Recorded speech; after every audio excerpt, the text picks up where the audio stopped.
Dah, lingkungan bukan cuma tempat kita tinggal, tapi warisan untuk generasi kita yang berikutnya. Di tengah pembangunan yang makin cepat ini, muncul pertanyaan-pertanyaan penting. Apakah hukum kita sudah cukup kuat untuk menjaga lingkungan? Nah, di video ini kita akan membahas tentang hukum lingkungan berkelanjutan di Indonesia. Apa aja konsepnya, bagaimana aturannya, dan apa saja tantangan penerapannya. 때론 포기하고 싶은 꿈 너와 천천히 오래 걷고 싶어 until the end of time 지금 난 간절히 원해 한 조각의 peace of mind. Secara sederhana, hukum lingkungan adalah aturan yang mengatur hubungan manusia dengan lingkungan hidup. Tujuannya dua, melindungi lingkungan dan mengatur pembangunan supaya tetap berkelanjutan. Nah, dalam bahasa Inggris, konsep ini tuh sering banget disebut dengan nama Sustainable Environmental Law. Hukum lingkungan berkelanjutan berdiri di atas beberapa prinsip utama. Pertama, Sustainable Development. Pembangunan harus memenuhi kebutuhan hari ini tanpa mengorbankan generasi mendatang. Oke. Nah, yang kedua adalah precautionary principle atau prinsip kehati-hatian. Jika sebuah kegiatan berpotensi merusak lingkungan, maka pencegahan harus dilakukan meski buktinya belum 100%.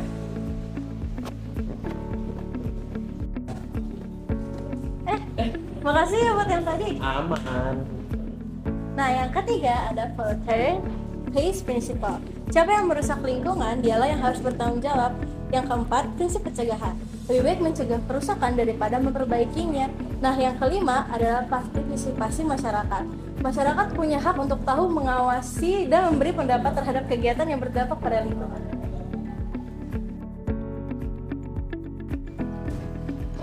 Hah? Oh alah. Di Indonesia, dasar hukum lingkungan sudah cukup kuat. Konstitusi melalui pasal 28H UUD 1945 menegaskan bahwa setiap orang berhak atas lingkungan hidup yang baik dan sehat. Nah, regulasi utamanya ini adalah di UU nomor 32 tahun 2009 tentang perlindungan dan pengelolaan lingkungan hidup atau UU PPLH. Di dalamnya ada instrumen penting seperti AMDAL, analisis dampak lingkungan, asu ada juga perizinan lingkungannya, asu juga ada penegakan hukum, administratif, perdata maupun pidana.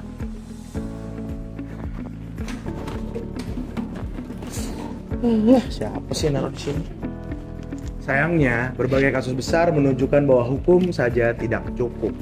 Kebakaran hutan, pencemaran sungai, hingga kasus pertambangan ilegal menunjukkan konflik antara ekonomi dan lingkungan. Contohnya, kebakaran hutan yang hampir terjadi di tiap tahun Sumatera dan Kalimantan, atau pencemaran sungai Citarum yang pernah dijuluki salah satu sungai terkotor di dunia. Kasus-kasus ini memperlihatkan bagaimana prinsip polluter pays seringkali sulit diterapkan. Jay, tau apa Jay? Ada tuh di situ tuh. Ngapain lagi? Ya, selalu. Nah, ada beberapa tantangan utama dalam penegakan hukum lingkungan. Yang pertama, pengawasan yang lemah. Yang kedua, intervensi kepentingan ekonomi. Lalu ada korupsi dalam proses perizinan, rendahnya kesadaran dan partisipasi masyarakat. Tantangan-tantangan inilah yang membuat hukum lingkungan seringkali kuat di atas kertas, tetapi lemah di dalam pelaksanaannya. Jadi Mario nyariin gua sama Jaya? Iya, gua sama Jaya. Jaya gimana? Tuh, pas banget. Yes, sir. Jaya, lu dicariin sama Mario. Di bawah tuh sana sama Bari. Ah, emang iya? Iya. Oh, yaudah, makasih ya. Yuk, sama-sama. Ayo, teman-teman. Nah, lingkungan hidup adalah aset terbesar kita. Melalui hukum yang berkelanjutan dan penegakan yang konsisten, Indonesia bisa menjaga keseimbangan antara pembangunan dan kelestarian alam. Pada akhirnya, keberlanjutan bukan hanya tanggung jawab pemerintah, tapi tanggung jawab seluruh masyarakat. Karena masa depan bumi ada di keputusan yang kita ambil hari ini. Mar, maaf lama ya. Mario. Mau ngomongin apa sih Mar? Enggak. Gue tuh cuma lagi pengen ngomongin bahwa hukum lingkungan berkelanjutan bukan hanya sekumpulan aturan, tetapi sebuah upaya nyata untuk menjaga keseimbangan antara pembangunan dan kelestarian alam. Keberhasilan penerapannya membutuhkan komitmen pemerintah, penegakan hukum yang tegas, serta partisipasi masyarakat. Nah, semoga melalui materi ini kita semakin sadar bahwa menjaga lingkungan berarti menjaga masa depan kita bersama. Oke. Kira kelar juga dulu. Ya. Kenapa lu bener? Hey, let's go.